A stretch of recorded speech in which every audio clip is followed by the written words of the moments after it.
Hello everyone, I am Vamshi from ECT section. My AIT Tech Talk topic is about classification of air pollution levels using artificial neural network. Introduction. Artificial neural networks have become a vital used tool in several air pollution and meteorological applications. Used MPNN for surface ozone predictions as well as COMRI. Several prediction models were also made for other pollutants, for instance for SO2 and CO. Used MPNN for predicting the existence of tornadoes. A review article by Gardner described a variety of applications mainly in the field of air pollution, forecasting and pattern classification. Though the number of applications is growing, especially in recent years, no special attention has been paid to the principles of artificial neural network usage in environmental application.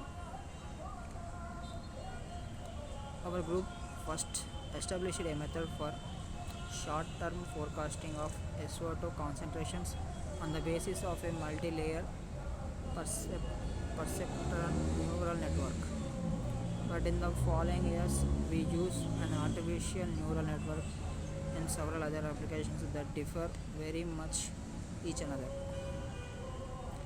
In this article, we intend to show examples of a variety of applications of artificial neural networks in air pollution and the meteorological field. Examples are taken from our past experience extending over a decade. Several applications in this field start from fundamentals and too much attention is paid to optimization and speeding up of the learning algorithms. From our experience, this should be a minor problem for an environmental modeler and does not significantly affect the final model quality if modern tools are used.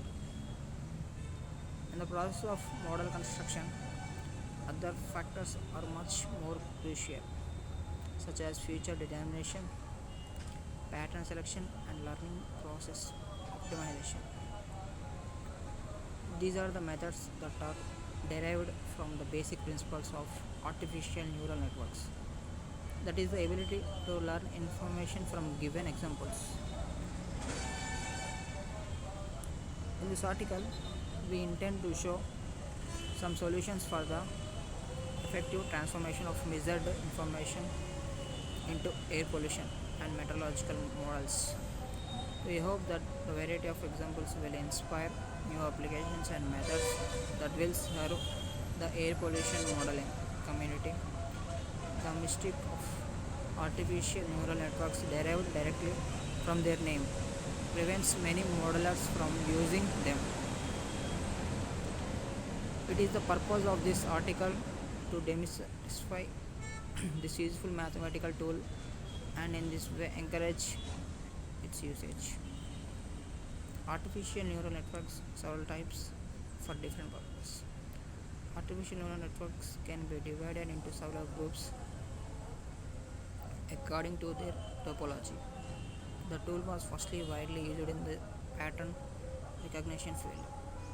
The topologies vary from feeded forwarded neural networks with several hidden layers to topologies with backward loops that make the result sequence dependent to fuzzy logic and several automatic sorting tools. A detailed explanation of these groups is far beyond the scope of this article. The reader interested in this issue can get information from several books. In this article, we focus on two main species of artificial neural networks that can cover a huge variety of air pollution and meteorological modeling applications. The two selected are the multi-layer perceptron artificial neural network and the coherent neural network. Both can be replaced by other artificial neural networks for the same purpose, but this does not change the method of using these tools. In this article, MPNN and KNN can both be treated as one of the best possible solutions. The authors of this article have no intention to argue about the qualifications of other topologies. In this article, it will be shown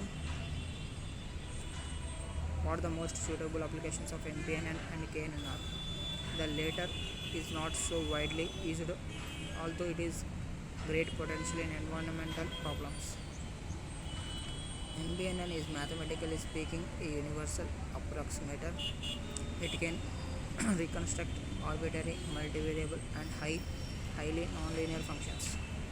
Therefore, it is a suitable tool for modeling atmospheric phenomena whose behavior has not yet been described by formulas, but is only known from measured examples. KNN, on the other hand, is a structure capable of sorting a multitude of multivariable samples or patterns into groups of similar ones. It is important that it can find these groups without teacher, so-called unsupervised learning. This ability becomes extremely important when dealing with multivariable patterns where similarity rules are not obvious. Multi-layer perceptron artificial neural network. The structure of MPNN was introduced by Rumelhart. It is one of the basic neural network structures from which several others were derived. The basic element of the MPNN is a neuron. Several neurons are organized into layers: input, hidden, and output layer.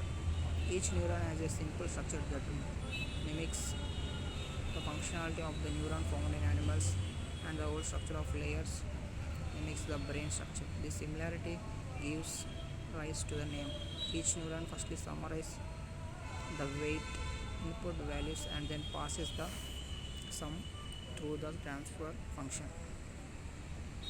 If the transfer function is nonlinear, such as a basic sigmoid function or hyperbolic tangent, then the whole structure acquires its great ability as an universal approximator. The neurons in the input layer take the values from the model input variables and pass the values to the neurons in the hidden layer. The hidden layer neurons pass the values to the higher hidden layers and finally to the output layer that gives the model output value. The output of each neuron is passed to the input of all neurons in the next higher layer. All the connections between neurons are weighted. These interconnection weights are the basic parameters of the model that are adjusted during the learning process.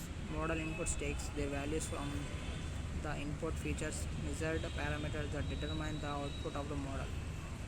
Model outputs represent the phenomenon that is being reconstructed. Outputs are called output features. The whole idea of reconstructing a model to approximate a multivariable function is the following.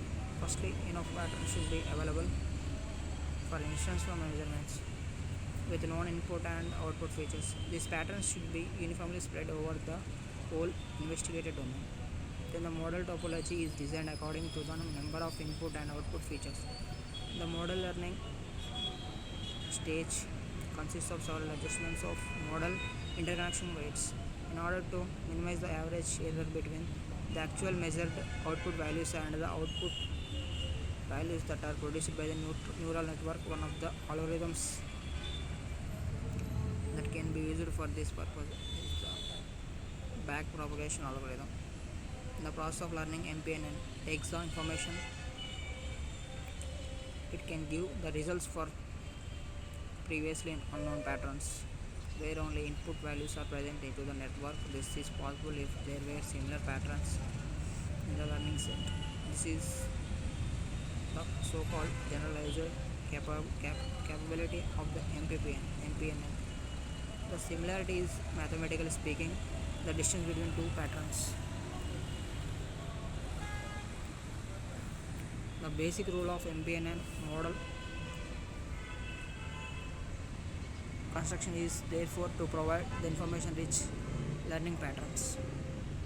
There are some basic steps and methods that should be used in the model construction process to obtain effective models. These steps will be summarized in the following paragraphs and the practical use is shown in the simple applications that follows this section.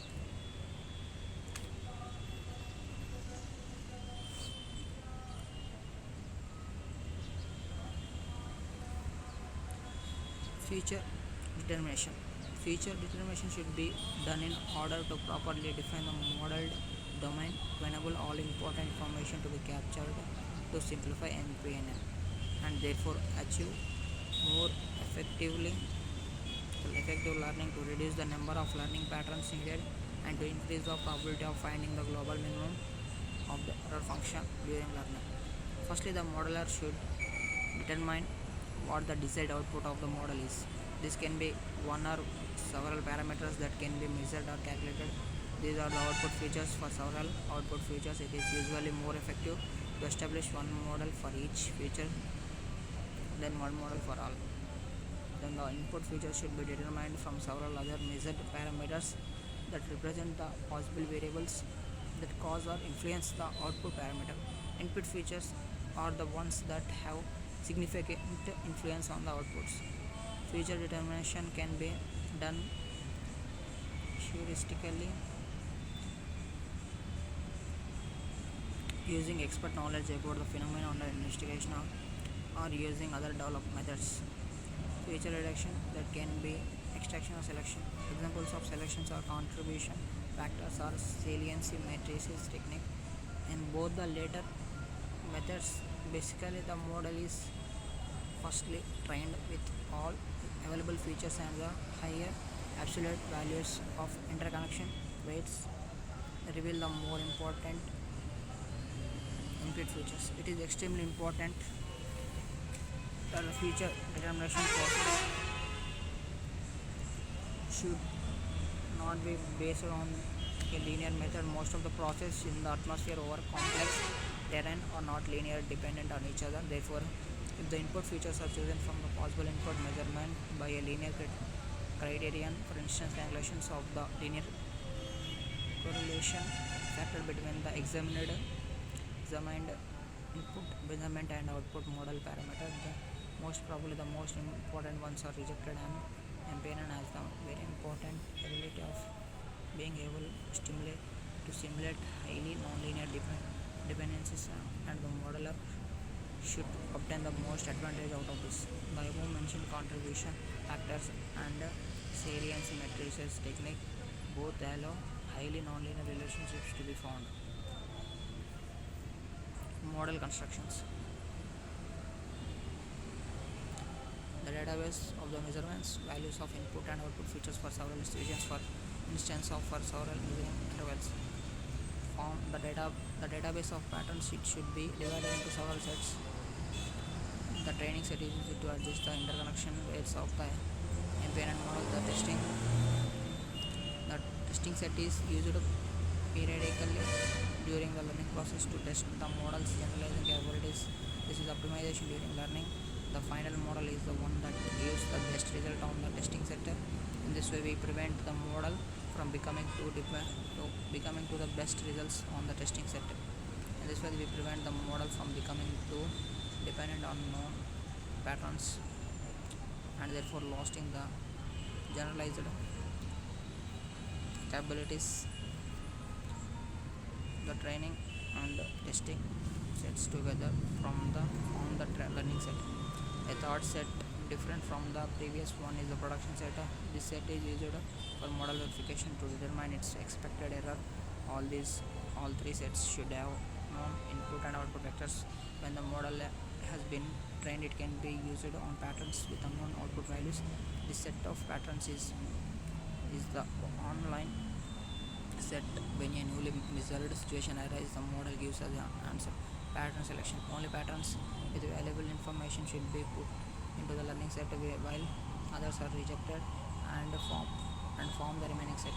The pattern selection can be done either heuristically or a coherent neural network can be used to sort patterns into groups, and this way the KNN shows which ones are more important. The main goal of pattern selection techniques is to select patterns over the whole of the modeled domain. This pattern contain all the information about the studied phenomena. Pattern selected for the training and testing set should represent all important but usually rare situations that may appear during the further use of the model. Just having a lot of patterns that are the most common but do not represent the rare complicated situations is certainly not enough for an effective model. Network topology determination. The topology number of neurons in the input hidden and output layer is determined from the number of features and the number of patterns. Input and output features determine the number of neurons in the input and output layers. The number of neurons in the hidden layers is usually determined as the number of inputs divided by root plus the square root of the number of patterns. There is no rule for a perfect solution. The user should require some experience. Conclusion. Two types of artificial neural networks were shown to be useful tools for environmental modeling. The multi-layer perceptual neural network MPNN and the coherent neural network KNN. MPNN is an universal approximator, therefore it can be used for modeling phenomena where reconstruction or prediction of one or several parameters is required on the basis of other measured parameters. In the model construction phase, there are two important steps that are often neglected. These are feature determination and pattern selection techniques. The methods that we suggest can be used in very different applications.